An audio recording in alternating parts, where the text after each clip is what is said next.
President Donald Trump has announced that the United States intends to run Venezuela after it carried out a large-scale attack and claimed to have captured its president, Nicolas Maduro. Nicolas Maduro has arrived in New York hours after President Trump announced the U.S. had captured Venezuela's president after launching strikes on the country.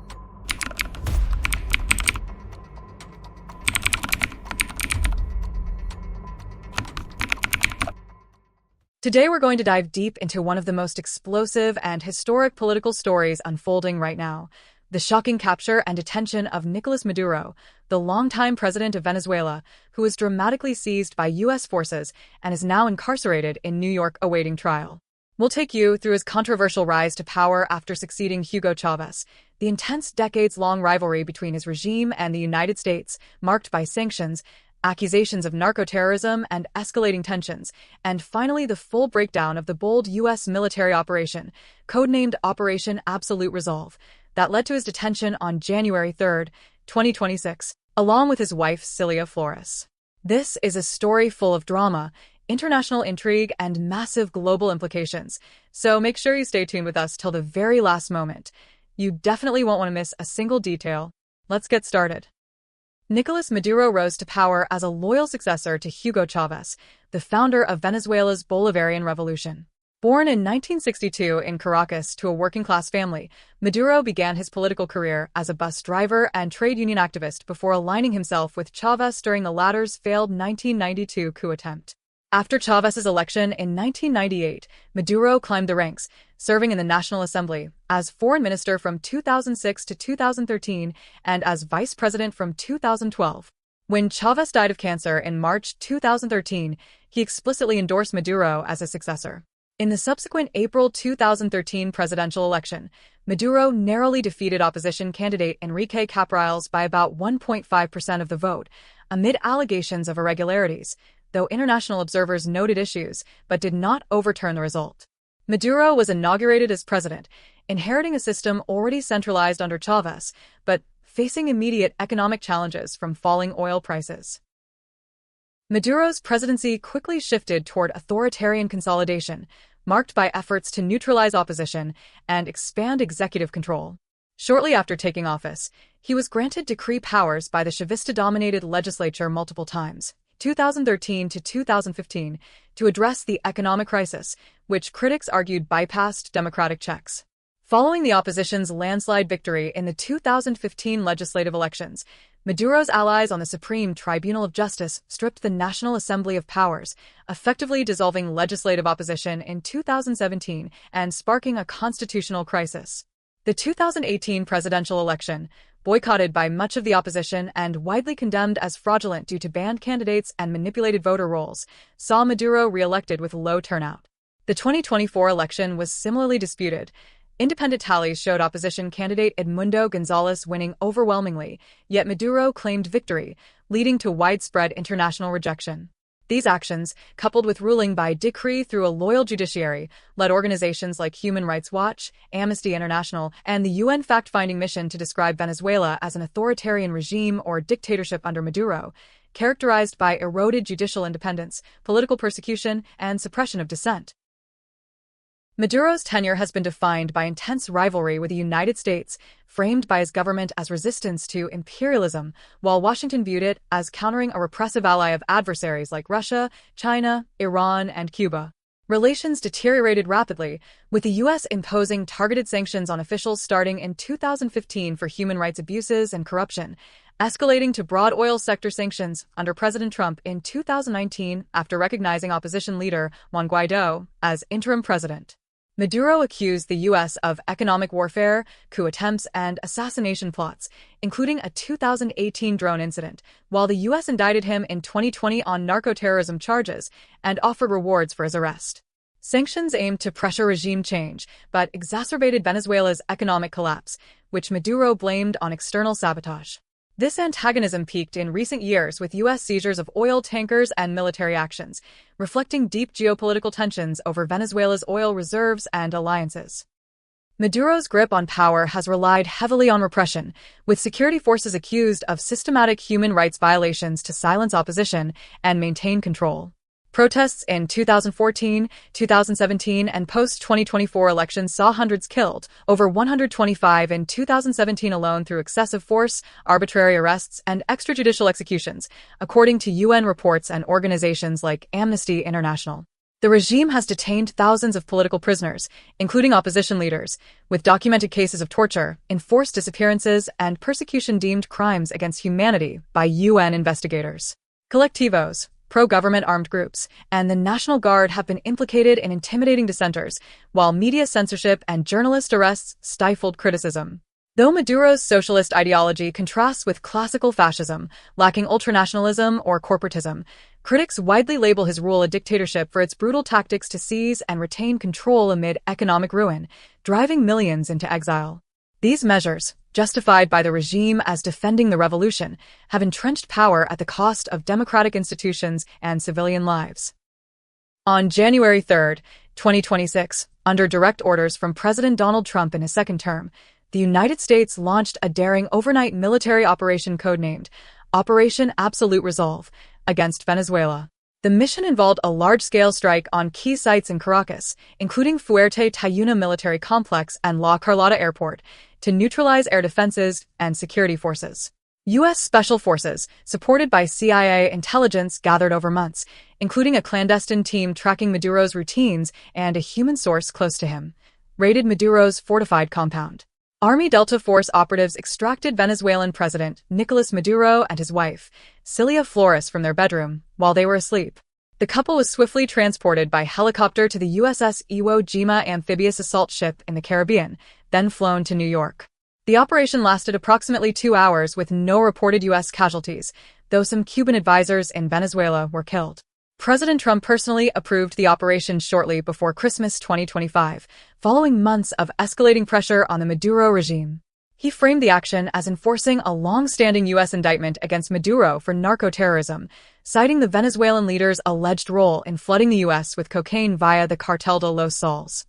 Trump posted photos and updates on Truth Social, declaring the capture a success and stating the U.S. would temporarily run Venezuela to secure its vast oil reserves and facilitate a transition. He emphasized reclaiming American oil interests and warned remaining regime figures to cooperate. The operation built on prior Trump administration actions, including raising a bounty on Maduro to $50 million and designating Venezuelan entities as terrorist organizations, portraying it as a law enforcement effort protected by military force rather than an invasion. Nicolas Maduro and Cilia Flores were flown to Stewart Air National Guard Base in New York and then transferred to federal custody. Maduro was detained at the Metropolitan Detention Center, MDC, in Brooklyn, a federal facility, where he was held on a high-security floor alongside other prominent inmates. Flores was also incarcerated in connection with the charges. A superseding indictment unsealed shortly after the capture charged both with narco-terrorism conspiracy, cocaine importation, and weapons-related offenses, alleging they abused power to traffic thousands of tons of cocaine into the U.S. over decades. Attorney General Pam Bondi vowed they would face the full wrath of American justice on U.S. soil. Maduro and Flores are set to be tried in the U.S. District Court for the Southern District of New York in Manhattan, where the 2020 indictment, updated in late 2025, was filed. They were scheduled for an initial court appearance before a federal judge on Monday, January 5, 2026, facing charges including narco-terrorism conspiracy and conspiracy to import cocaine. The case draws on precedents like the capture of Panama's Manuel Noriega, with U.S. officials arguing the action was lawful enforcement of an arrest warrant against an indicted trafficker. International critics, including at the UN, question the operation's legality as a violation of sovereignty, but the trial will proceed in New York federal court. Venezuela possesses the world's largest proven oil reserves, estimated at approximately 303 billion barrels as of late 2024, according to OPEC data corroborated by the U.S. Energy Information Administration, EIA. This represents about 17 to 18% of global proven reserves, surpassing Saudi Arabia, 267 billion barrels, and far exceeding U.S. reserves, around 45 billion barrels. Most of this oil is heavy, sour crude from the Orinoco Belt, which is viscous, high in sulfur, and requires specialized processing, but it is ideally suited to many U.S. Gulf. Historically, Venezuela was a major U.S. supplier, exporting up to 1.4 million barrels per day in the late 1990s and early 2000s. U.S. refineries remain optimized for heavy crude, operating more efficiently and profitably with Venezuelan oil compared to lighter domestic shale output. Access to this oil enhances U.S. energy security by diversifying imports, reducing reliance on distant suppliers, and lowering refining costs for products like diesel, asphalt, and jet fuel. It also allows the U.S. to export more of its light crude, boosting domestic producers.